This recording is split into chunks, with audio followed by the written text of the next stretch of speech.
नमस्कार दोस्तों, स्वागत है आपका स्टडी फॉर सिविल सर्विसेज में। देखिए, स्टडी फॉर सिविल सर्विसेज के छात्र हैं तो ये वाला टेलीग्राम जरूर ज्वाइन करके रखिए। यूट्यूब चैनल में हमारे साथ है तो भी ये वाला टेलीग्राम ज्वाइन करना बहुत ज्यादा जरूरी है। सारे नोटिफिकेशन, सारे अपडेट, सारे मोस्ट इंपोर्टेंट पिक्स, सारा रिवीजन सब कुछ यहाँ पे बताया जाता है। यूपीपीएससी 2021 का नोटिफिकेशन आ चुका है। ये है उसकी हिंदी पीडीएफ, ये है उसकी इंग्लिश पीडीएफ। ये है मेन बात है। एज 21 से 40 ही रहेगी, कोई इसमें बदलाव नहीं किया गया है। जो कट ऑफ एज की डेट है वो है 1 जुलाई 2021, मतलब यहां तक आपकी 40 कंप्लीट ना हुई हो, आप इस वाली डेट पे 21 से 40 के बीच में होने चाहिए। स्केलिंग मॉडरेशन में बाबूजी की जब मर्जी होगी तभी माइलेज कराई जाएगी। इसका मतलब है कि अगर जो है रिक्वायरमेंट होगी तभी स्केलिंग या मॉडरेशन लगाया जाएगा एज पर द रिक्वायरमेंट। ठीक है, ये एक चीज हो गई। पोस्ट 400 है यहाँ पे, 400 से अभी स्टार्टिंग हुई है और 400 के आसपास, और ये बल्कि और काफी जाने की उम्मीद है। 2022 आने वाला है, वैसे भी इलेक्शन ईयर है, काफी ज्यादा वैकेंसी आएंगी और भी आरओ की भी काफी वैकेंसी आने वाली है। लास्ट डेट इसकी फॉर्म भरने की 5 मार्च है और यही लास्ट डेट है आपकी एलिजिबिलिटी क्राइटेरिया को पूरी करने की, यानी कि ग्रेजुएशन पूरा करने की आपके पास इस डेट तक होनी चाहिए। बाकी ये दोनों हिंदी इंग्लिश में दी गई हैं। जो भी आपको समझ में आए ये दोनों पीडीएफ को जरूर डाउनलोड करके एक बार पढ़ लीजिएगा। आपको अगर एग्जाम देना है ये, तो चाहे आप किसी भी कैटेगरी के हो, मेल फीमेल कोई भी हो, आप प्लीज एक बार नोटिफिकेशन पढ़ लीजिएगा। बाकी मेन बातें मैं बता दे रहा हूँ। और कोई भी चीज आपको ना समझ में आए तो प्लीज यहाँ पे वीडियो में कमेंट करके जरूर पूछ लीजिएगा। सारी चीजें कमेंट करिए, कोई भी चीज नहीं समझ में आ रही तो सारी चीजों का जवाब दिया जाएगा। मैं इंग्लिश वाला पीडीएफ खोल लेता हूँ यहाँ पे। देखिए, ये 5 फरवरी से चालू है ये एग्जाम का ये ऑनलाइन एप्लीकेशन, और लास्ट डेट इसकी फीस की है आपकी 2 मार्च, और फाइनली सबमिशन की है ये आपकी है 5 मार्च। 5 मार्च तक आपके पास एलिजिबिलिटी क्राइटेरिया भी फुलफिल हो जाना चाहिए। देखिए, इसमें समझ ये क्या होता है, मतलब एग्जाम ये वाला जो है टोटल कंबाइंड लिखा हुआ है। कंबाइंड का मतलब है कि ये जो पीसीएस की पोस्ट है जितनी भी वो भी इसी में हो जाएंगी, प्लस जो एसीएफआरएफओ है वो भी इसी में हो जाएगा। पीसीएस का पैटर्न क्या होता है वो मैं आपको समझा देता हूँ। पीसीएस में क्या होता है कि एक आपका प्री एग्जाम होगा, प्री में 2 एग्जाम होंगे, एक होगा जीएस, एक होगा सीसेट। ठीक है, जीएस में 150 क्वेश्चन आएंगे 200 नंबर के, वही जो पहले पैटर्न था वही सब है, कट ऑफ इसी के बेसिस पे बनेगा। दूसरा होगा सीसेट, इसमें 100 क्वेश्चन आएंगे 200 नंबर के, आपको इसमें 33% लाने पड़ेंगे क्वालिफाइंग। ये हो गया प्री पूरा। ठीक है, प्री का फाइनल रैंकिंग से कोई मतलब नहीं है। ठीक, अब मान लीजिए जैसे 400 के आसपास पोस्ट यहाँ पे निकली हैं, और भी संभावना है बढ़ने की, काफी ज्यादा बढ़ने की संभावना है एक्चुअली। तो ये जितनी भी पोस्ट रही, मान लीजिए जो है 600-700 रही, फाइनली 700 रही, अगर ये मैं एग्जाम्पल बता रहा हूँ, जितनी भी रही एक्स नंबर की रही, ठीक है, तो प्री में उसका 13 गुना लोग सिलेक्ट होके जाएंगे आगे। यानी कि यहाँ पे अगर एक्स रही तो 13x यहाँ पे मेंस में जाएंगे। ठीक है, मेंस में क्या होगा, 1500 नंबर का पेपर होगा टोटल मिला के, और उसके बेसिस पे फिर जो है इंटरव्यू के लिए लोग जाएंगे। ये एक्स अगर मान लो पोस्ट है तो इंटरव्यू के लिए कितने जाएंगे, 2x, यानी कि 2 गुना। ठीक, मेंस में 1500 नंबर में क्या क्या आएगा वो भी समझ लो। मेंस में आपका आता है मेंस में 1500 में से 150 नंबर का एसे हो गया कंपलसरी, 150 नंबर की हिंदी हो गई कंपलसरी, 300 ये हो गए जीएस 1 2 3 4 200 नंबर के, 800 ये हो गए, 8 3 11, और 400 नंबर का ऑप्शनल हो गया, जो कि गेम चेंजर साबित हुआ है 2018 की मार्कशीट के हिसाब से। सोच समझ के लीजिएगा ऑप्शनल। और अगर कोई आपने पहले भी, मेरा तो यही मत है आपसे कि एकदम से कोई ऑप्शनल चेंज करने की जरूरत नहीं है। और जैसे अभी आपको दिख रहा है कि साइंस वाले ऑप्शनल में कुछ ज्यादा नंबर, काफी ज्यादा नंबर मिल गए और स्केलिंग नहीं हुई, इसकी वजह से कई छात्रों को नुकसान हुआ। उसके लिए 11 फरवरी को कोई निर्णय भी आने वाला है। और फिर भी मैं कहूंगा कि स्केलिंग मॉडरेशन, क्योंकि लिखा हुआ है साहब साहब एज पर द रिक्वायरमेंट। अगर मान लीजिए इसमें क्या हुआ कि अगर मान लीजिए कई लोगों ने साइंस के सब्जेक्ट ले लिए अब, तो इसमें ज्यादा लोगों के नंबर आने लगेंगे। ठीक है, और ये मॉडरेशन कर सकते हैं, कुछ भी कर सकते हैं, इसलिए ऑप्शनल वही सब लेने चाहिए जो आपके पास रिसोर्सेज हो, जिसके पास प्रीवियस ईयर क्वेश्चन हो, मटेरियल हो, आपके पास फीडबैक, आंसर राइटिंग का फीडबैक देने के लिए हो, और इनफ आपके पास टाइम भी हो और इनफ इंटरेस्ट भी हो, सबसे इंपॉर्टेंट बात है। प्लस अगर उसमें देखेंगे नंबरिंग भी, देखिए ऑप्शनल में अगर आप बहुत ही अच्छा लिख लेते हैं तो नंबर मिलते हैं, बस यही है कि साइंस वाइंस वाले में कुछ ज्यादा मिल जाते हैं। तो वो 11 फरवरी को जो निर्णय आएगा उसके हिसाब से मैं बता दूंगा आपको एक वीडियो बना के कि भैया कौन सा ऑप्शनल आपके लिए बेस्ट रहेगा। चलिए फिर और आगे अगर इसमें देखें, इसमें वही सब चीजें लिखी हुई हैं कि आपको ये सारी चीजें एक बार पढ़ लेनी चाहिए। और प्लस मतलब आपको प्री में भी, प्री के दोनों एग्जाम में होता है, जीएस में और सीसेट में, दोनों में होना है। अच्छा, जो मैं बता रहा था पीसीएस के लिए कि एक हो गया प्री, फिर मेंस के बाद मैंने बता दिया था आपको 1500 हो गया, और फिर इंटरव्यू होता है 100 नंबर का, तो 1600 में से फाइनली रैंकिंग होगी पीसीएस के लिए।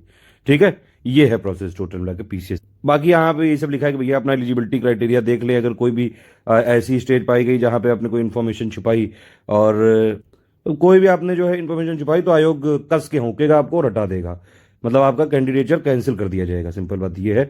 ऑनलाइन आपको ये सब भरना है, बाकी सब वही नॉर्मल सी वही यूजर रिक्वायरमेंट और यूजर इंस्ट्रक्शन भी ये सब है, आप देख लीजिएगा सेम ही है सब कुछ। मैं इसका आप बताइए तो एक फॉर्म भरवा के दिखा दूं अपनी टीम से कि कैसे क्या बनना है। फीस काफ़ी कम रहती है यूपीपीसीएस की, इस बात के लिए जरूर इसकी तारीफ होनी चाहिए हमेशा। और ये लिखा गया है कि अगर आप पहले होके गए हो आयोग से तो फिर आपको जो है जब तक होके जाने वाला पीरियड खत्म नहीं होता है, मतलब जब तक डिपार्टमेंट वाला पीरियड नहीं खत्म होता है तब तक आपको नहीं यहाँ पे सम्मिलित किया जाएगा। इसका मतलब है ये कि भैया आपके पास अगर आपने कोई फॉर्म भरते टाइम गलती कर दी तो एक ही बार आपको मॉडिफिकेशन का मौका मिलेगा, तो ज़्यादा लिबिर लिबिर मत करना, ध्यान से समझ के सब देख समझ के सारे फैक्ट समझ के तब आपको फॉर्म भरना है।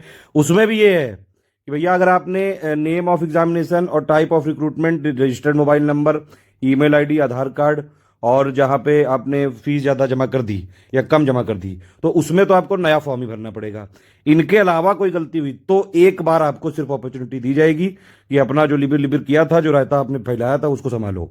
ये सब लिखा है कि भैया जहाँ जहाँ प्रीलिम्स होता है वो अपेंडिक्स 2 में दिया गया है। नंबर ऑफ वैकेंसी देखिए 400 के आसपास हैं, ACF की 1 है और RFO की 15।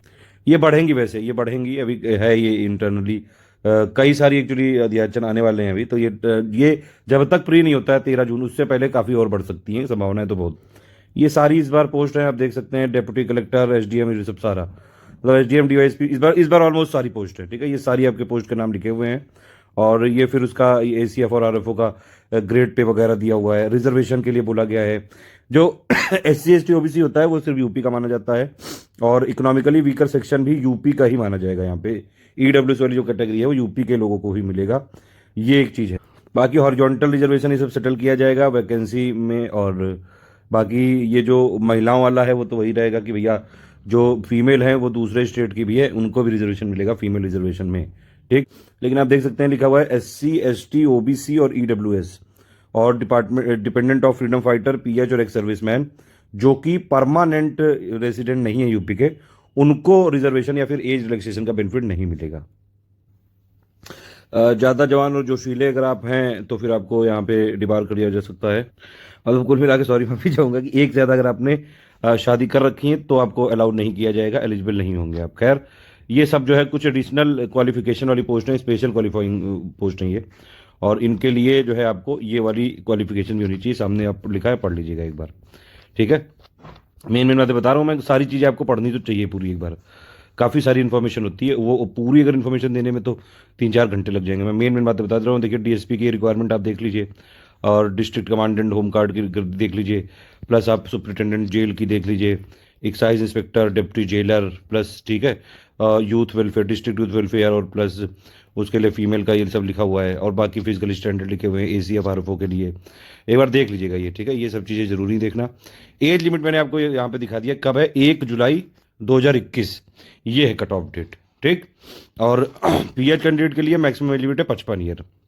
बाकी SC ST को जैसे मिलती है 5 साल के लिए वो तो वही मिलेगी, यूपी के मिलेगी, लेकिन सिर्फ ये ध्यान रखिएगा, ठीक है। और बाकी OBC और इन सबको भी जो है मिले। ये कुछ इंपॉर्टेंट इंस्ट्रक्शन है, आपको अगर एक बार देख लीजिएगा, मैंने मेन चीज़ें आपको बता दी हैं।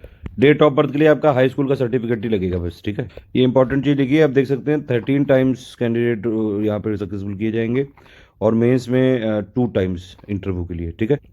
ये आप देख सकते हैं जो स्केलिंग मॉडरेशन वाला लिखा है कि moderation scaling system will be applicable as per requirement, मतलब इनकी मर्जी जब होगी तब ये लगाएंगे, ठीक है। ये एक चीज लिखी, the candidates who are appearing in the exam of essential qualification prescribed for post need not apply because they are not eligible, मतलब जो लोग ग्रेजुएशन के लास्ट ईयर में हैं, एसेंशियल क्वालिफिकेशन इनकी ग्रेजुएशन भी उनकी नहीं पूरी हुई है, उनको अप्लाई करने की जरूरत नहीं है। ये देखिए ये वाला लिखा भी है एजुकेशनल क्वालिफिकेशन के लिए, candidates must possess bachelor degree of any recognised university up to the last date for receipt of application, यानी कि 5 मार्च 2021 तक अगर आपके पास डिग्री है ग्रेजुएशन की तभी आप भर सकते हैं, वरना नहीं। इसमें एक और चीज लिखी है कि commission do not advise to the candidates about their eligibility, उनको खुद ही पूरा ये एडवर्टीजमेंट पढ़ना पड़ेगा।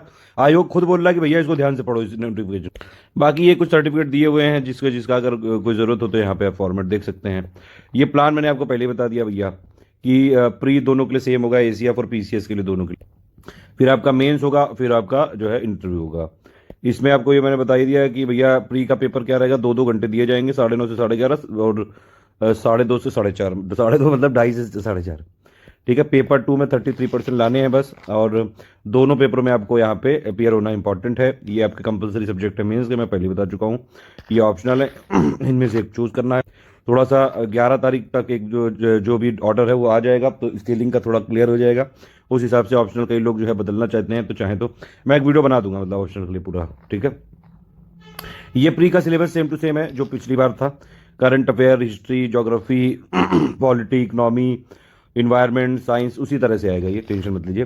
देखिए हमारा प्री जीएस के लिए पेड ग्रुप चालू हो रहा है 10 फरवरी 2021 से। आप इसमें एडमिशन ले सकते हैं, कंप्लीट तैयारी आपकी करवा दी जाएगी प्री की उसमें। यूपीपीएससी के लिए अगर आपको करनी है तो आपके लिए बेस्ट ऑप्शन है स्टडी फॉर सिविल सर्विसेज। आप चाहें तो हमारे फ्री वाली प्लेलिस्ट से भी पूरी तैयारी कर सकते हैं। फ्री प्लेलिस्ट से प्लस टेलीग्राम में फ्री पिक्स का हम रिवीजन कराते हैं, पूरा पिक्स का जो है रिवोल्यूशन टाइप का ला देते हैं, और वो अभी चालू करेंगे जल्द। आप बताइए कब किस डेट से चालू कर दिया जाए ये पिक्स का रिवोल्यूशन। वैसे तो हम लगातार पिक्स देते रहते हैं आपको ऑलमोस्ट डेली। ये देखिए 2017 में 122 क्वेश्चन आए थे हमारे मटेरियल से, 150 में से 218 में 134, 2019 में 117, 2020 में 124, ठीक है।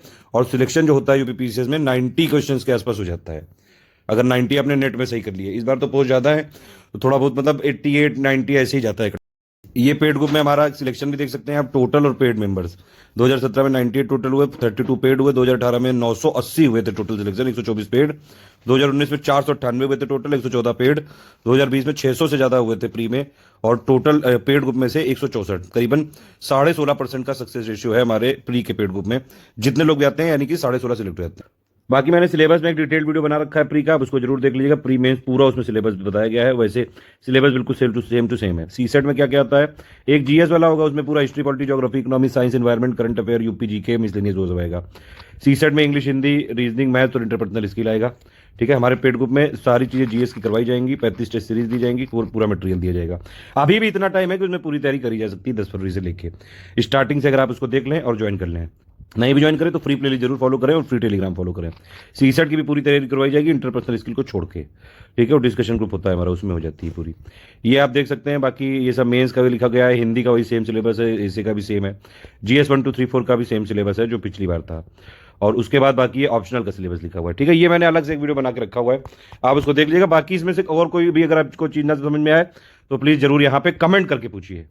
अगर आपको पेड ग्रुप ज्वाइन करना है तभी कॉल करिएगा सिर्फ। ये 2 नंबर है 9696066089 8564880530। कोई भी टेक्निकल क्वेरी आपको जो है, आप एलिजिबल हैं कि नहीं, एज आपकी ज़्यादा कम है, कोई और टेक्निकल क्वेरी है, तो आप आयोग की साइट से कंफर्म करिए जाके, ठीक है। हम सिर्फ सिलेबस के एक्सपर्ट हैं और बाकी सारी चीज़ों की आपको यहाँ पे जानकारी आयोग देगा। हाँ, इस नोटिफिकेशन में कोई चीज़ नहीं समझ में आ रही है तो आप वीडियो में कमेंट करके पूछिए, मैं खुद बताऊंगा आपको, ठीक है। इन दोनों नंबर पे सिर्फ और सिर्फ ये 2 जो नंबर हैं, सिर्फ पेड ग्रुप आपको ज्वाइन करना है तभी आप कॉल करिए कि भैया कैसे फीस सबमिशन करनी है, कैसे ग्रुप में जोड़े जाएंगे, क्या मटेरियल दिया जाएगा, वो सब चीज़ें। कोई और टेक्निकल क्वेरी है करनी है, आप आयोग की साइट से जाके पता करिए, या फिर आप मुझे व्हाट्सएप कर सकते हैं 7838692600। जितना मुझे पता होगा बता दूंगा। बाकी हम लोग जो है वो सिलेबस के एक्सपर्ट हैं, मतलब हम आपको सिलेबस देख के पूरा सिलेक्शन आपका करा सकते हैं। ऑल द बेस्ट है, जय हिंद। कोई और कमेंट अगर आपको जो है इस पूरे एडवर्टीजमेंट में कोई कमेंट ना समझ में आया हो, कोई चीज़ ना समझ में आई तो वीडियो में जरूर कमेंट करिए, वीडियो में कमेंट करके ही पूछेंगे तभी जवाब दिया जाएगा।